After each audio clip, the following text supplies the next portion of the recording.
Let me tell you, this is historical. It has not started with President Uhuru. And I was the first person to go back to your clips to advise the deputy president to have a minute with the retired president, President Daniel Toroitich Arap Moi, so that Moi would have given him a lecture of 5 minutes as per how he ascended to power when he was a vice president. He's the only first vice president in the Republic of Kenya to ascend to power after the death of our founding father, Mzee Jomo Kenyatta. And Moi knew, even if he was representing President Jomo Kenyatta in all OAU meetings in Africa, Kenyatta used not to fly, Kenyatta used not to go out. But when he comes back, and Mzee Kenyatta is at Thingirawa Iregi Nakuru, with the former provincial police officer Mungai, the director of CID Mr. Nderi, and Mbiu Mwana wa Koinange, and Mungai, who was the foreign affairs minister, President Moi would not be allowed to go there.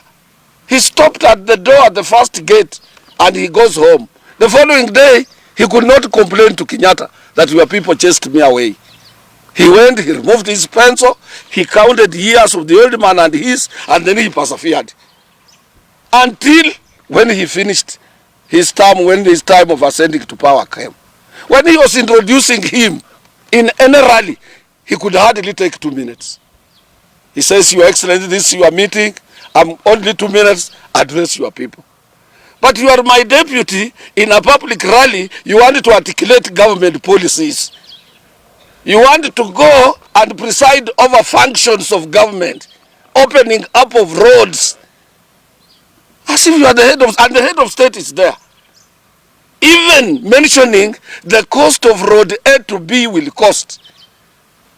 Who is leading? We don't have 2 presidents. You wouldn't be happy even if you are self in that seat. So I advised the people who support the deputy president to tell him to have 1 minute. If you want to ascend to power, you must be humble. You must humble yourself behind those who are before you, even if you know more. But when you assume my responsibilities and I'm on the seat, what do you people want President Uhuru Kenyatta to do to Ruto? What do you want him to do? Because even if he would have stayed there in the church and Ruto stands up, he starts articulating government policies, the roads he wants to put up in Kiambu, even in the home of President Kenyatta himself. And you are there. And you give a room to Kuria, Moses Kuria, to think it is Ruto who is running the government and not Uhuru Kenyatta. You make Wambuku Kunjiri in Nakuru to say it is not Uhuru, he's diverting attention in the house that is not his. And therefore soon he's going to find himself alone. I'm saying as an elder, I have nothing to lose. I'm giving him a free advice. Let him disappear as if it's not there, and he will service 2021 and he will survive. But if he wants to be every place where President Kenyatta is, to go to the church, if you are a sinner, even if you went to Catholic church where I go 1,000 times, you will remain a sinner. You will not wash away your sins. Tell him to humble himself. And Ruto harbors hate. Let him try to consult these people, talk slowly, not without hate. I'm giving him a free advice. If you are recording, send this thing to him. He will survive. But if he goes the way he's going, he's not going to survive at all. And he should not say we did not warn him. The way he has disappeared in Isur, going home, let him sit there. Who is he? Receiving delegates on behalf of government, and President Uhuru Kenyatta is alone with Margaret in the house. So in that sense, and he's the head of state, I can't allow it even if it was myself. I would say yes. So wewe umesema ni president, haya chukua hiyo serikali sasa. And we don't get it. Kibaki aliwacha that shield that protects, a symbol of protection of Kenya, ile upanga, in the hands of only one man. That is Uhuru Muigai Kenyatta.